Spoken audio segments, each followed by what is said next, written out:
We on. Checking 1, 2, 3. This is DJ Biggs from dgimedianyc. This is Comfy the Blast Radio, Comfy the Blast NYC Radio, and this is our wrap up from this year's Dock and Roll Film Festival, which has screenings in Brooklyn and Manhattan. And we just gonna wrap it up with the closing night film that we saw called Having Fun with Assholes, a documentary on the Giraffes, which is a New York City band, native New York City band, which came in the early 2000s with that new wave of New York City bands that came out in the early 2000s, like Interpol, The Strokes, bands like that. And the documentary was pretty much covering the Giraffes, label them as the greatest band that no one knows, which is a fitting title because the documentary starts from the beginning when the band started, its various lineups up into the current lineup, and then of course everything in between, the music, the drugs, the back and forth between record labels and trying to maintain, even trying to figure out if this band is going to be as successful as the others and stuff like that. But the documentary, which was directed by Manny Tokos, right? I'm saying that right. It covered this band, which was, for those who know, the early 2000s in New York City. One of the bands I mentioned, the Giraffes was right there with them. Giraffes was actually in that same period, but they just never took off like the others did. Like Interpol took off, the Yeahs, LCD Sound System, like all those bands took off in that period. And the Giraffes was like this underground punk, heavy metal. They had some of the best live shows out of those bands, but yet there was never the band that sold millions of records. And when you look at the film, it actually starts out with them still carrying their own equipment. When you're a band that starts out, you carry your own equipment. When you hit a certain level of success, you have an entourage that's carrying out your own equipment. So to see the Giraffes still doing what they was doing in the beginning, carrying their own equipment, going to these venues that probably holds about 1,000, maybe 2,000 people, but yet they pack it in and they pretty much clear it out with a raucous, over the top, unpredictable, wild performance that they're known for giving. And throughout the documentary, it shows images and clips of their performances, but it also talks about their dedication to the music, their dedication to the band, and their dedication to their fan base. And it even talks about, behind the music, almost talks about their families. There was a lot of entertainment moments in there.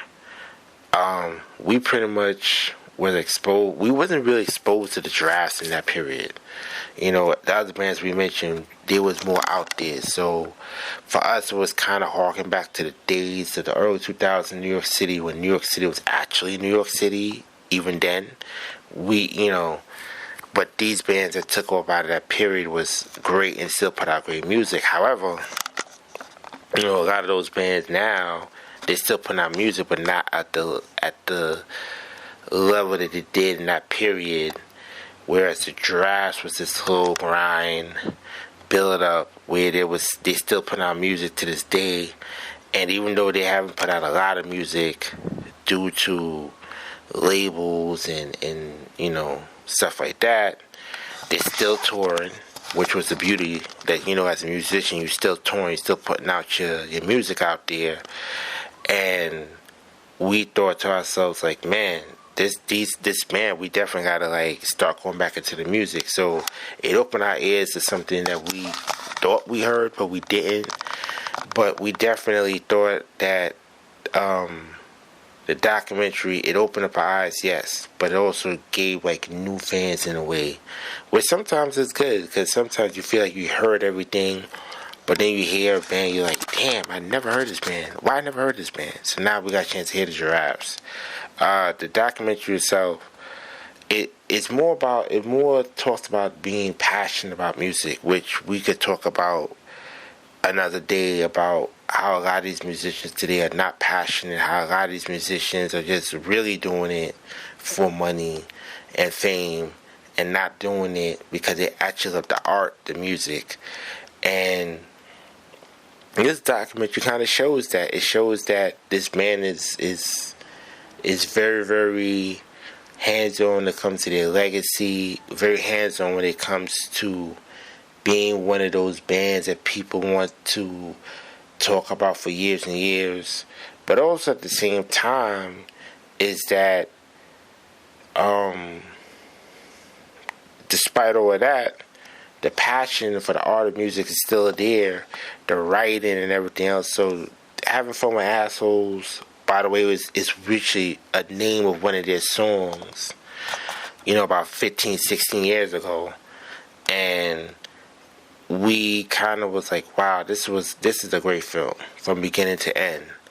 And I don't even think you would not watch this film and feel like it doesn't really inspire you to be passionate about whatever you do.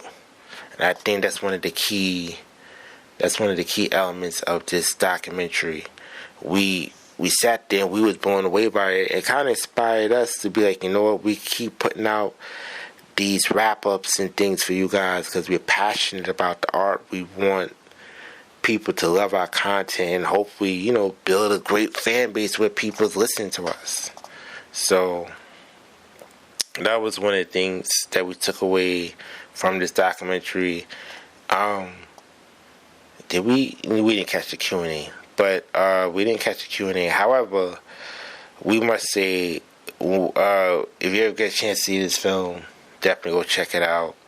We also feel like if we get to see the Giraffes live, go check them out as well because they're an incredible band to watch. We actually is like looking around, seeing when the next time they perform out here in the city. So Having Fun with Assholes was the closing night film for the Dock and Roll Film Festival. This is our wrap up with that. The other film that we saw, Blues Run the Game, which was not the closing night. This was actually, I think, the night before. Blues Run the Game, which is a strange tale of Jackson C. Frank, who pretty much, if you don't know, Jackson C. Frank put out one album only his lifetime, but his album was so influential and so poignant that songwriters heard this album and got inspired by it, especially using the one of the songs, Blues Run the Game, as kind of like the centerpiece for one of their performance sets. And his debut album, Jackson C. Frank, was actually produced by Paul Simon, who was at the time not as big as the Paul Simon you know now. So the Paul Simon that did this album was still with Art Garfunkel. They were together, but they separated for a bit. He meets Jackson C. Frank in London. Jackson C. Frank actually is in London. They meet, and somehow Jackson C. Frank and Paul Simon goes to the studio, records an album. That album didn't sell a lot of records, but it was like one of those albums that got a cult following from it as it developed over the years. And of course the documentary, the reason why I call it A Strange Tale of Jackson C. Frank, because after the album dropped, he kind of disappears from music. He goes into mental health breakdowns and illnesses where he suffered from PTSD because of tragedy that happened to his childhood, which actually starts the film. And then over there, the PTSD escalated mentally, and it affected him down the line where he never made another album, made appearances here and there, did a lot of drugs, And then, of course, his because of his deterioration of mental health, we see in the end, he didn't look the same, he didn't act the same, and unfortunately, he passes away. But the documentary itself, pretty much covers as much base as it can. From the very beginning, the tragedy and stuff like that. The tragedy, the meeting of Paul Simon, the friends that he grew up with that was still in the same city, because this is from upstate New York, I believe Buffalo. I think it was Buffalo, but it was like another city in upstate New York that there was like residents from as well. So it was like this small community that knew him before the music, knew him after music when he came back, and pretty much tried to help him out get on his feet. And that's why I call it a strange tale, because so many things that should have happened never happened, and therefore, it leads to this tragic demise. It was a great documentary. Just getting pieces of it, because there's very little footage of Jackson City Frank in the movie, because there wasn't no footage of him performing. There was a lot of audio recordings. There was a lot of still pictures, photographs, but never really like moving videos. But overall, the film was great. We thought it was a good film. We didn't know much about Jackson City Frank, but we definitely learned a lot from that film. So, again, this is one of those things where you're not familiar with the artist. Maybe you are, maybe you aren't. But it definitely gave us something to look forward into, digging into. And that was really the first part of the Dock and Roll Film Festival. Like I said, we didn't get a chance to do a lot between film festivals, so a lot was concurring. So we just giving you guys wrap-ups, and so you get an idea of what we've been up to. So, Dock and Roll Film Festival was in New York for a couple of days. I think it's from like May 1st to the 9th. And it was a great film festival. We highly recommend you attend it next year when it comes around to New York City. But, yeah. This is DJ Biggs from dgimedianyc signing off. Peace.